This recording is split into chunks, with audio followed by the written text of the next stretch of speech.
नमस्कार साथियों, मेरा नाम आशुतोष तिवारी और मैं आपके लिए एक बहुत बेहतरीन जानकारी लेकर आया हूँ रीट एग्जाम से रिलेटेड। राजस्थान में शिक्षक पात्रता परीक्षा से रिलेटेड संबंधित एक जानकारी है।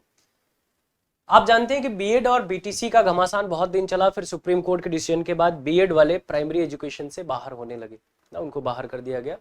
अलग अलग स्टेट ने अपनी अपनी व्यवस्था बनाई। उनके एग्जाम में जब उनके यहाँ जब भर्तियां आई या उनके जब एलिजिबिलिटी टेस्ट हुए तो उन्होंने बीएड को प्राइमरी शिक्षा से बाहर करना शुरू किया।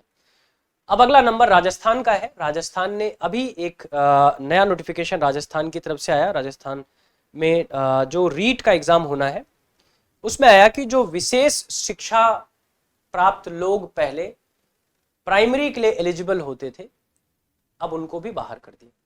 मतलब रीट ने ये साफ साफ कर दिया है कि भैया अगर आपके पास स्पेशल एजुकेशन का डिप्लोमा है तो भी हम आपको अब एलिजिबल नहीं मानते ना।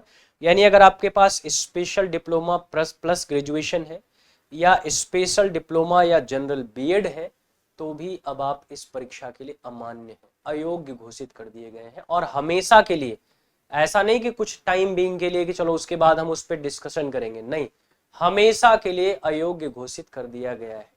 तो इस एक चीज का आप ध्यान रखिएगा कि अब जो स्पेशल एजुकेशन या स्पेशल डिप्लोमा लेकर और ग्रेजुएशन करके सोच रहे थे कि हम प्राइमरी के लिए एलिजिबल हो जाएंगे, टीचिंग के लिए एलिजिबल हो जाएंगे, या जिन्होंने स्पेशल डिप्लोमा और जनरल बीएड कर रखा था वो भी अब बाहर हो गए हैं इस परीक्षा से। ठीक है, तो अपनी एलिजिबिलिटी एक बार अच्छे से चेक करके तब आप इस परीक्षा के लिए आगे बढ़ेंगे। ठीक है, आप अगर चेक करेंगे तो आपको चीजें मिलेंगी जब आप नोटिफिकेशन में जाएंगे कि प्राथमिक और उच्च प्राथमिक के लिए सीधी भर्ती जो होगी तो उसमें क्या क्या आपके पास वो होना चाहिए।